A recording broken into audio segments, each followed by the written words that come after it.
ನಾವು ಸುಂದರವಾಗಿ ಕಾಣಿಸಬೇಕು ಅನ್ನೋ ಆಸೆ ಪ್ರತಿಯೊಬ್ಬರಲ್ಲೂ ಇರುತ್ತೆ.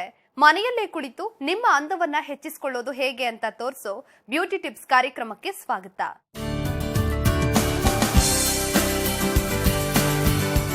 ಕೂದಲು ಉದುರೋ ಸಮಸ್ಯೆಗೆ ಪರಿಹಾರ ನೀಡುತ್ತಂತೆ ಈ ಹೇರ್ ಆಯಿಲ್. ಆ ಹೇರ್ ಆಯಿಲ್ ನ ಮಾಡೋದಾದ್ರೂ ಹೇಗೆ, ಬನ್ನಿ ನೋಡ್ಕೊಂಬರೋಣ. ಉದುರುವ ಕೂದಲಿಗೆ ಪರಿಹಾರ ನೆಲ್ಲಿಕಾಯಿ ಹೇರ್ ಪ್ಯಾಕ್.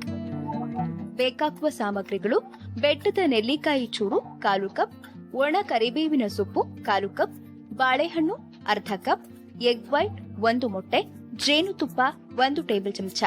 ಮಾಡುವ ವಿಧಾನ: ಮೊದಲಿಗೆ ಒಂದು ಮಿಕ್ಸಿ ಜಾರ್ನಲ್ಲಿ ಕಾಲು ಕಪ್ನಷ್ಟು ನೆಲ್ಲಿಕಾಯಿ ಚೂರು, ಕಾಲು ಕಪ್ನಷ್ಟು ಒಣಗಿದ ಕರಿಬೇವಿನ ಸೊಪ್ಪು, ಅರ್ಧ ಕಪ್ನಷ್ಟು ಬಾಳೆಹಣ್ಣಿನ ಚೂರು, 1 ಮೊಟ್ಟೆಯ ಬಿಳಿ ಭಾಗ ಹಾಗೂ 1 ಟೇಬಲ್ ಚಮಚ ಜೇನುತುಪ್ಪ ಹಾಕಿಕೊಂಡು ನುಣ್ಣಗೆ ರುಬ್ಬಿಕೊಳ್ಳಿ. ರುಬ್ಬಿದ ಮಿಶ್ರಣವನ್ನ ಒಂದು ಬೌಲ್ಗೆ ತೆಗೆದುಕೊಂಡ್ರೆ ನಿಮ್ಮ ಕೂದಲು ಉದುರುವ ಸಮಸ್ಯೆಗೆ ಪರಿಹಾರವಾದ ನೆಲ್ಲಿ ಹೇರ್ ಪ್ಯಾಕ್ ರೆಡಿಯಾಗಿದೆ. ರೆಡಿಯಾದ ಹೇರ್ ಪ್ಯಾಕ್ ಮಿಶ್ರಣವನ್ನ ಸ್ವಲ್ಪ ಹೊತ್ತು ನೆನೆಯಲು ಬಿಡಿ. ಅದಾದ್ಮೇಲೆ ನೀವು ನಿಧಾನವಾಗಿ ನಿಮ್ಮ ಕೂದಲನ್ನ ಬಾಚಿಕೊಂಡು ಸುಕ್ಕುಗಳನ್ನ ಬಿಡಿಸಿಕೊಳ್ಳಿ. ಕೂದಲುಗಳು ತುಂಡಾಗದಂತೆ ನಿಧಾನವಾಗಿ ಸಿಕ್ಕು ಬಿಡಿಸಿಕೊಳ್ಳಿ. ದಿನದಲ್ಲಿ 4-6 ಬಾರಿ ಕೂದಲನ್ನ ಚೆನ್ನಾಗಿ ಬಾಚಿಕೊಂಡು ಕಾಳಜಿ ಮಾಡಿಕೊಂಡ್ರೆ ನಿಮ್ಮ ಕೂದಲಿನ ಆರೋಗ್ಯ ಸುಧಾರಿಸುತ್ತದೆ. ಕೂದಲನ್ನು ನಯವಾಗಿ ಸಿಕ್ಕಿಲ್ಲದಂತೆ ಬಾಚಿಕೊಂಡ್ಮೇಲೆ ನೀವು ಈಗಾಗಲೇ ರೆಡಿ ಮಾಡಿಟ್ಟುಕೊಂಡಿರುವ ನೆಲ್ಲಿಕಾಯಿಯ ಹೇರ್ ಪ್ಯಾಕ್ ಮಿಶ್ರಣವನ್ನ ನಿಧಾನವಾಗಿ ನಿಮ್ಮ ಕೂದಲ ಬುಡಕ್ಕೆ ಸೇರಿಸಿ ಹಚ್ಚಿಕೊಳ್ಳಿ. ಕೂದಲನ್ನ ಎಳೆ ಎಳೆಯಾಗಿ ಬಿಡಿಸಿಕೊಳ್ತಾ ಕೂದಲ ಬುಡಕ್ಕೂ ಸೇರಿಸಿ ಪ್ಯಾಕ್ ಹಚ್ಕೊಳ್ಳಿ. ಇದರಿಂದ ನಿಮ್ಮ ಹೇರ್ ಪ್ಯಾಕ್ ನ ರಿಸಲ್ಟ್ ಇನ್ನಷ್ಟು ಹೆಚ್ಚಾಗುತ್ತದೆ. ನೆಲ್ಲಿಕಾಯಿ ಒಂದು ಅತ್ಯುತ್ತಮ ಹೇರ್ ಕೇರ್ ಪ್ರಾಡಕ್ಟ್. ಇದರಲ್ಲಿನ ವಿಟಮಿನ್ ಸಿ, ಫಾಸ್ಫರಸ್, ಐರನ್ ಹಾಗೂ ಬಿ ಕಾಂಪ್ಲೆಕ್ಸ್ ನ ಅಂಶ ನಿಮ್ಮ ಕೂದಲ ಬೇರುಗಳನ್ನ ಬಲಪಡಿಸಿ ಕೂದಲು ಉದುರದಂತೆ ಕಾಪಾಡುತ್ತದೆ.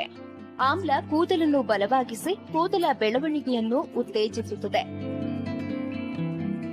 ಇನ್ನು ಹೇರ್ ಪ್ಯಾಕ್ ನಲ್ಲಿ ಬಳಸಲಾದ ಬಾಳೆಯ ಹಣ್ಣು ಹೆಚ್ಚಿನ ಪ್ರಮಾಣದ ಪೊಟ್ಯಾಷಿಯಂ ಹಾಗೂ ಕ್ಯಾಲ್ಸಿಯಂನ ಅಂಶಗಳನ್ನು ಹೊಂದಿದ್ದು ಇದು ನಿಮ್ಮ ಕೂದಲಿಗೆ ಆಕರ್ಷಕ ಹೊಳಪನ್ನ ನೀಡುತ್ತದೆ ಹಾಗೂ ಎಗ್ ವೈಟ್ ನಿಮ್ಮ ಕೂದಲನ್ನ ಕಂಡೀಷನರ್ ಮಾಡುತ್ತದೆ. ಇನ್ನು ಹೇರ್ ಪ್ಯಾಕ್ ನಲ್ಲಿ ಬಳಸಲಾದ ಜೇನುತುಪ್ಪ ಕೂಡ ಒಂದು ಬಹುಮುಖ್ಯ ಹೇರ್ ಕೇರ್ ಪ್ರಾಡಕ್ಟ್. ಜೇನು ನಿಮ್ಮ ಕೂದಲ ತೇವಾಂಶ ಕಾಯ್ದಿರಿಸುತ್ತದೆ. ಕೂದಲು ಉದುರುವುದನ್ನು ತಡೆದು ಕೂದಲನ್ನ ದಟ್ಟವಾಗಿಸಲು ಜೇನು ಸಹಕಾರಿ. ಜೇನುತುಪ್ಪದಿಂದ ಕೂದಲು ಬೆಳ್ಳಗಾಗುತ್ತದೆ ಎನ್ನುವ ತಪ್ಪು ಅಭಿಪ್ರಾಯ ಜನರಲ್ಲಿದೆ. ಜೇನು ನಿಮ್ಮ ಕೂದಲಿಗೆ ಯಾವುದೇ ಹಾನಿ ಮಾಡದು. ಇದರಿಂದ ನಿಮ್ಮ ಕೂದಲು ಇನ್ನಷ್ಟು ಬಲಗೊಳ್ಳುತ್ತದೆ ಬಿಟ್ಟರೆ ಕೂದಲಿಗೆ ಯಾವುದೇ ತೊಂದರೆ ಇಲ್ಲ. ಪ್ಯಾಕ್ ಹಚ್ಚಿಕೊಂಡ್ಮೇಲೆ ಸ್ವಲ್ಪ ಹೊತ್ತು ಹೆಡ್ ಮಸಾಜ್ ಮಾಡಿಕೊಳ್ಳಿ. ಇದರಿಂದ ನಿಮ್ಮ ಒತ್ತಡ ನಿವಾರಣೆಯಾಗಿ ನಿಮಗೆ ರಿಲೀಫ್ ಎನಿಸುತ್ತದೆ. ಪ್ಯಾಕ್ ಹಚ್ಚಿಕೊಂಡ ಮೇಲೆ ನೀವು 1-2 ಗಂಟೆಗಳಷ್ಟು ಹೊತ್ತು ಹಾಗೆಯೇ ಒಣಗಲು ಬಿಡಿ. 2 ಗಂಟೆಯ ನಂತರ ನೀವು ಶಾಂಪೂ ಬಳಸಿ ಹೇರ್ ವಾಶ್ ಮಾಡಿಕೊಳ್ಳಬಹುದು. ನಿಮ್ಮ ಕೂದಲು ನಯವಾಗಿ ಇನ್ನಷ್ಟು ಆಕರ್ಷಕವಾಗಿರುವುದು ನಿಮಗೆ ಖಂಡಿತ ಖುಷಿ ಕೊಡುತ್ತದೆ. ಮೊದಲಿಗೆ ಒಂದು ಮಿಕ್ಸಿ ಜಾರ್ನಲ್ಲಿ ಕಾಲು ಕಪ್ನಷ್ಟು ನೆಲ್ಲಿಕಾಯಿ ಚೂರು, ಕಾಲು ಕಪ್ನಷ್ಟು ಒಣಗಿದ ಕರಿಬೇವಿನ ಸೊಪ್ಪು, ಅರ್ಧ ಕಪ್ನಷ್ಟು ಬಾಳೆಹಣ್ಣಿನ ಚೂರು, 1 ಮೊಟ್ಟೆಯ ಬಿಳಿಯ ಭಾಗ ಹಾಗೂ 1 ಟೇಬಲ್ ಚಮಚ ಜೇನುತುಪ್ಪ ಹಾಕಿಕೊಂಡು ನುಣ್ಣಗೆ ರುಬ್ಬಿಕೊಳ್ಳಿ. ರುಬ್ಬಿದ ಮಿಶ್ರಣವನ್ನ ಒಂದು ಬೌಲ್ಗೆ ತೆಗೆದುಕೊಂಡ್ರೆ ನಿಮ್ಮ ಕೂದಲು ಉದುರುವ ಸಮಸ್ಯೆಗೆ ಪರಿಹಾರವಾದ ನೆಲ್ಲಿ ಹೇರ್ ಪ್ಯಾಕ್ ರೆಡಿಯಾಗಿದೆ. ರೆಡಿಯಾದ ಹೇರ್ ಪ್ಯಾಕ್ ಮಿಶ್ರಣವನ್ನ ಸ್ವಲ್ಪ ಹೊತ್ತು ನೆನೆಯಲು ಬಿಡಿ. ಅದಾದ್ಮೇಲೆ ನೀವು ನಿಧಾನವಾಗಿ ನಿಮ್ಮ ಕೂದಲನ್ನ ಬಾಚಿಕೊಂಡು ಸುಕ್ಕುಗಳನ್ನ ಬಿಡಿಸಿಕೊಳ್ಳಿ.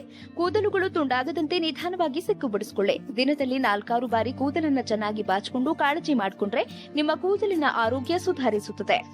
ಕೂದಲನ್ನ ನಯವಾಗಿ ಸಿಕ್ಕಿಲ್ಲದಂತೆ ಬಾಚಿಕೊಂಡ್ಮೇಲೆ ನೀವು ಈಗಾಗಲೇ ರೆಡಿ ಮಾಡಿಟ್ಟುಕೊಂಡಿರುವ ನೆಲ್ಲಿಕಾಯಿಯ ಹೇರ್ ಪ್ಯಾಕ್ ಮಿಶ್ರಣವನ್ನ ನಿಧಾನವಾಗಿ ನಿಮ್ಮ ಕೂದಲಿಗೆ ಸೇರಿಸಿ ಹಚ್ಕೊಳ್ಳಿ. ಕೂದಲನ್ನ ಎಳೆ ಎಳೆಯಾಗಿ ಬಿಡಿಸಿಕೊಳ್ತಾ ಕೂದಲ ಬುಡಕ್ಕೂ ಸೇರಿಸಿ ಪ್ಯಾಕ್ ಹಚ್ಕೊಳ್ಳಿ.